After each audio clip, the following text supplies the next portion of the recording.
and welcome to day 12 of Vlogmas. Today I thought we would just sit down and have a chat about books. I am a big reader, as I'm sure many of you who've been around my channel for a while will know. And I always like to sit down during Vlogmas, and actually this year I've been doing it a little bit more regularly throughout the year as well.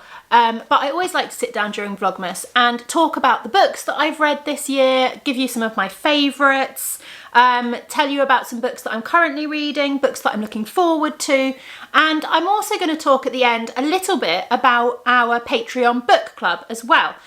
Because since July, I think, when I set my Patreon up, I have a tier that is a book club. We run the book club. That is going to be changing slightly going into 2024, but it is still going to exist. So I thought I would chat about that, but I will save that to the end in case some of you aren't interested, basically.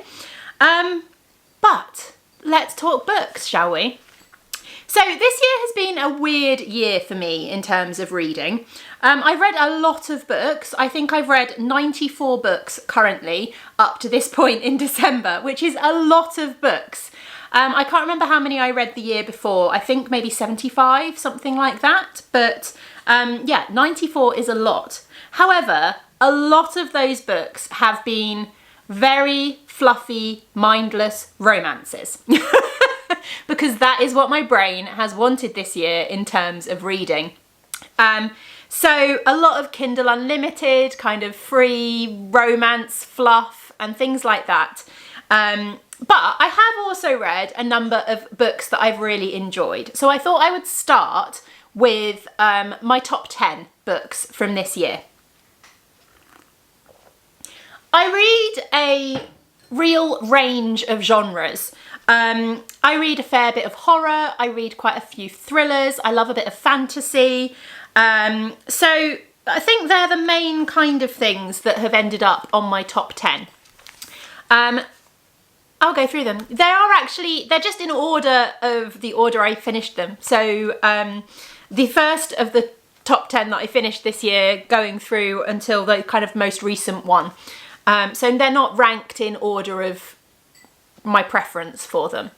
But the first book that made it to my top 10 is Dead Silence by S.A. Barnes. Now this one is a horror, but it's kind of a sci-fi horror.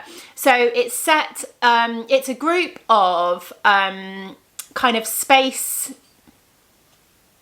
scavengers. That's the word I'm after. A group of kind of space scavengers that find a giant spaceship ocean liner, which disappeared years and years ago, and they know that if they can board this ocean liner, then the rules of salvage and stuff like that will mean that they could get a lot of money.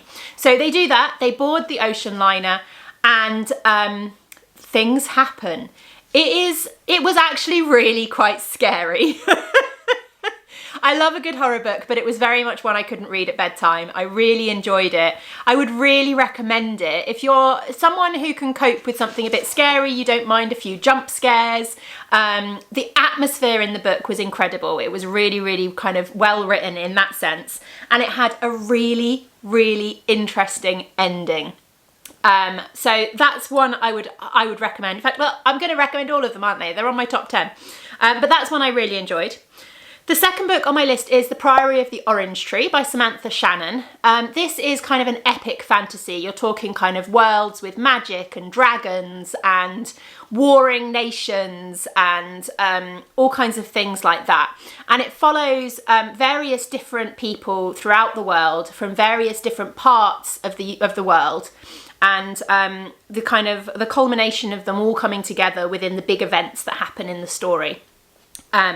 And it is very good. The only thing I will say is it is a long book. It is, like, when you see it on the shelf, it is really quite thick, 800 plus pages. But it is really, really good, and I really enjoyed it. The next book is Shiver by Allie Reynolds. Now this is a thriller. This is one of those really nice, easy read thrillers. I loved it because it's set in the mountains. It's a group of ex-competitive snowboarders who were friends and they've come back together. And it's a dual timeline. So you follow them now, having kind of come back together at this resort, this ski resort, and they're not quite sure who's brought them back together, but they all got a message inviting them to a reunion. And then it also follows them in the past when they were young and competing, and one of the group went missing, and it follows like the lead up to that happening. And it was really good. I really enjoyed it. I love kind of thrillers set in snowy areas and mountains and things like that. Then the next one is another horror. It is episode 13 by Craig DiLouie, and I really enjoyed this one. It was slow to start, I will say that. Basically, you are following a group of ghost hunters who have a paranormal investigation show. It's all fiction, but you follow a group of ghost hunters who have a paranormal investigation show, and they are filming at this one premises which was supposedly a supernatural research centre back in the 70s or something like that, and it's meant to be one of the most haunted places. And it's really interesting. It's told in a really interesting way because it's told in journal entries, diary entries, like filming scripts almost, and things like that. Like, it's got real kind of mixed media kind of approach to the storytelling, which was really interesting.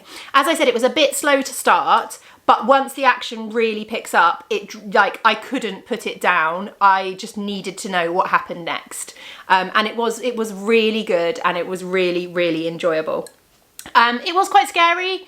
I would say that Dead Silence scared me more in terms of, like, I couldn't read it at bedtime, but I couldn't read this one at bedtime, otherwise I would end up having nightmares.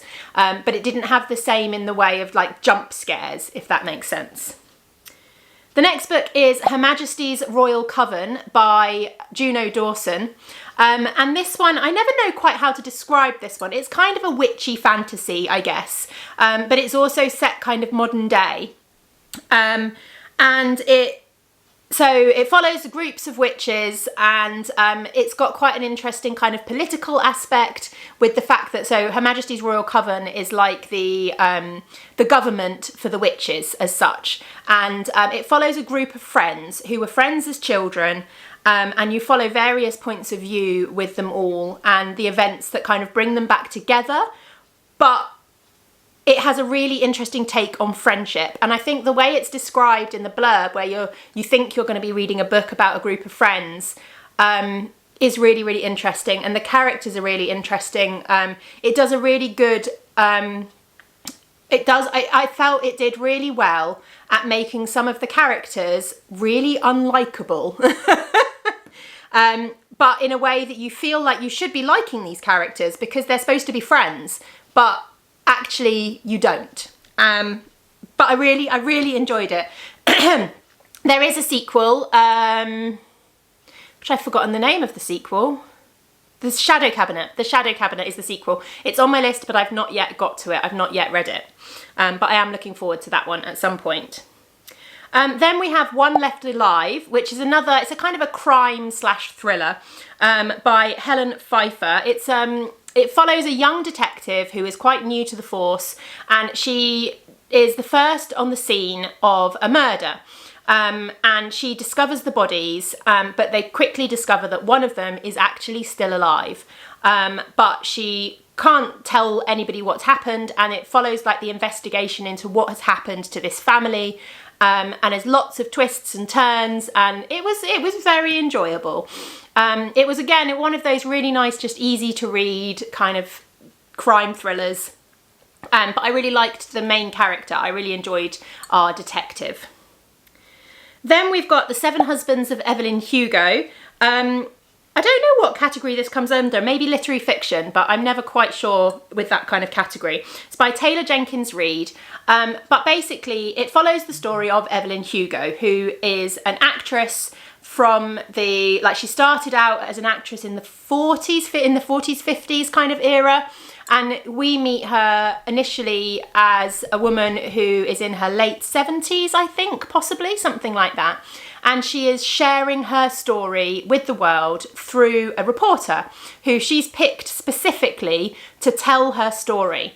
So we get a bit of a mixed timeline with looking back at the story of Evelyn and her 7 husbands and everything like that, her life, and it was really, really interesting. Like, I loved Evelyn's story. She was a really morally grey character. Like, there are things that she did in her life that were not good. But you also kind of came to love her as a character. And then you have the reporter who has been specifically picked to write this thing. And you know that from the beginning. You know that Evelyn has sought her out specifically, but you don't know why. And the whole way through, you're kind of waiting for this reveal of like, why has Evelyn picked her?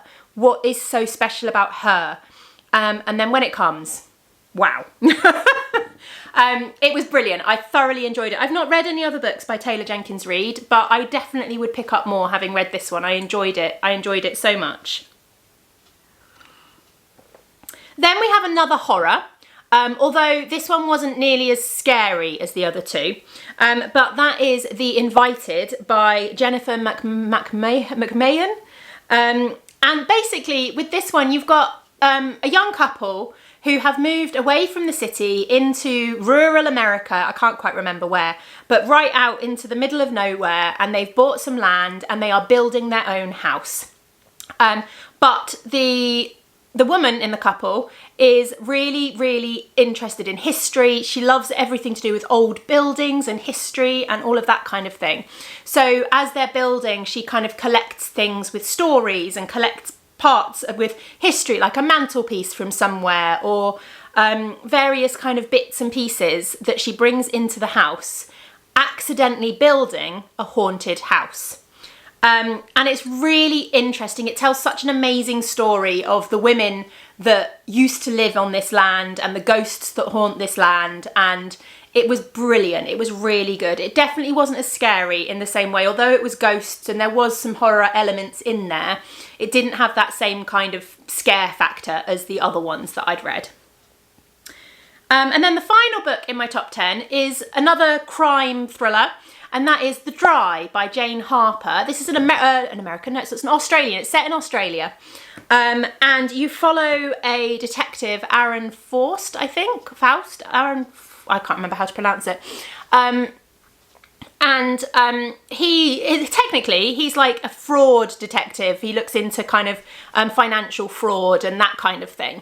But he's gone back to his hometown for the funeral of a childhood friend of his, who has apparently killed his family and shot himself. And while he's there, the family turn around to him and say, look, we don't think this is what happened. We don't think he shot himself. We don't think he shot his family. Can you investigate? So he gets drawn into the investigation, looking at whether this happened. But at the same time, he's getting drawn into memories of what happened when he was last there, when he was young, and events that happened back when he was young as well. So again, you haven't quite got 2 timelines, but you've got 2 stories going on at the same time. And it was really enjoyable. I really, really enjoyed it. I'm currently listening to the second one, Force of Nature, on audiobook. I managed to get it through the Libby app, which is what my library uses. Unfortunately, my library doesn't have the greatest selection of audiobooks, which is a bit of a shame. But they did have this one. So I'm now reading the second one of that, and I am really enjoying it. I'm struggling to get into it a little bit because at the moment I'm only really managing it on the school run. So I tend to pop it on the school run when I'm not walking with my next door neighbour. So I only get like 15 minutes at a time, something like that. But yeah, they are my top 10 books for this year. Ones that I have very much enjoyed and would recommend to all of you. I am currently reading, as I said, I'm listening to Force of Nature as an audiobook, but I'm also reading Day of Fallen Night by Samantha Shannon, which is I guess it's more of a prequel to Priory of the Orange Tree. I am really enjoying it, but again, it is a chunk of a book. I started it early to mid-November, I think I started it, and I am currently only about 30% of the way through it. I'm finding that quite stressful. I think because I read on Kindle and it tells me the percentage, like I feel like it's going so slow. And there's so many other things I want to read, but I am really enjoying it. So I would definitely recommend it. I'm enjoying the characters. It's very similar in the way that it's told, with following various different characters that live in various different parts of the world. And it's definitely building to something, and it's telling some of the history that you have learned in Priory of the Orange Tree as well. I also have a couple of books that I'm really looking forward to, and I actually have physical copies of these for a change, which is unusual for me because I am very much a Kindle reader most of the time. But I popped into my lovely local bookshop down in Brotty Ferry, which is called The Book House, and it is a lovely little family-run independent bookshop. They do such brilliant things. They've got lovely books in there, and their social media is brilliant. And I couldn't resist going in and picking up a physical copy of Bookshops and Bonedust. Now, this is not a sequel, but it's the prequel to Legends and Lattes, which you may have heard about on social media. It is by Travis Baldree, and I loved Legends and Lattes so much. It's a book where not a lot really happens. It's basically, I call it, whenever anyone asks me what I thought of it, I always call it a warm hug in a book. It is the sweetest book. It's got sort of D&D world elements. So you follow Viv, who is an orc barbarian. She used to be an orc barbarian, but she's given up the adventurer life and she's decided to set up a coffee shop in an adventuring town. Now, obviously, in the world of D&D, coffee and things like that don't exist. So the way it's introduced, the way it's told, the way all these little things that you expect with a coffee shop, like cinnamon buns and the pastries and the different types of coffee and all of that kind of thing, the way they're introduced and created is brilliant, and it's just done so well. And it is just such a cozy book. I loved it so much. It was one of my favourite books of 2022. So I couldn't resist picking up a physical copy of this one. And I did actually, because it's a little independent bookshop, I managed to get a signed copy, which is really nice. I just want to show the end pages of this book, the hardcover, because look, it's got the beautiful colour thing. So there is Viv and Thimble, and it's absolutely beautiful. So I'm really excited to read this. It's definitely, I think, maybe next on my list to read if I ever finish Day of Fallen Night. And the other book I picked up, because I'd seen this a number of times, but I knew that if I was going to pick it up and read it, I wanted to pick up a physical copy of it. And that is The Turnglass by Gareth Rubin. Now, this is a really interesting book.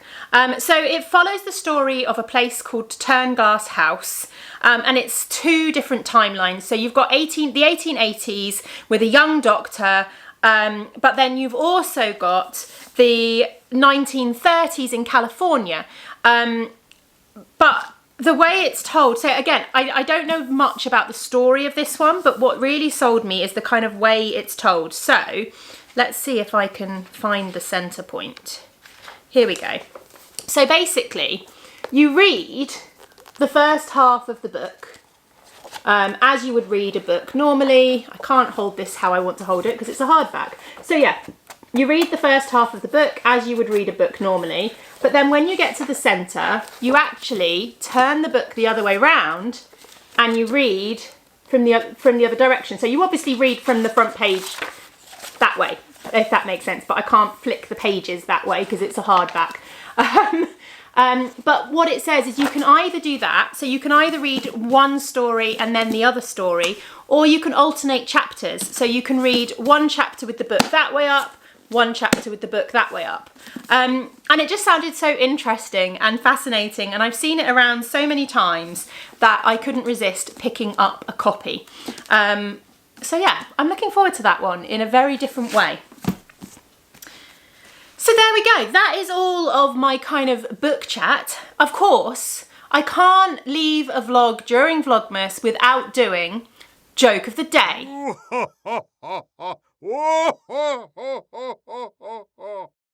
So I figured we needed some kind of literary joke or book joke, seeing as we're talking about books.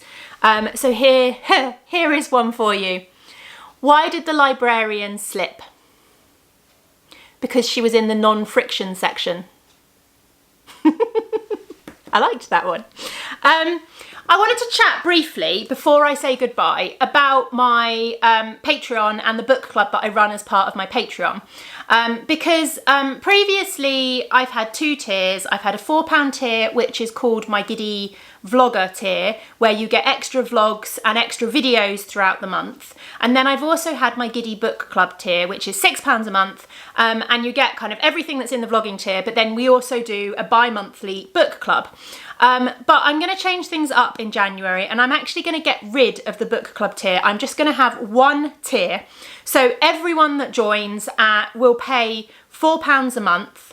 And you will get a number of extra videos a month, but you'll also have access to the book club if you choose to join it. You basically just won't be paying extra for the book club.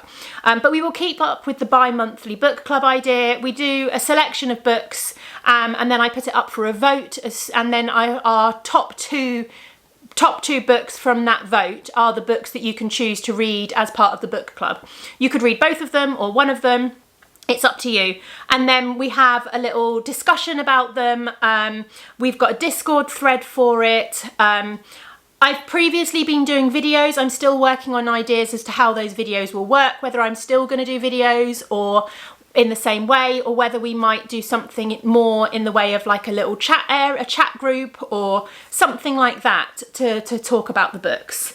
But yeah, that will be open to everyone that wants to join in, because it's really fun. It's been really nice this year.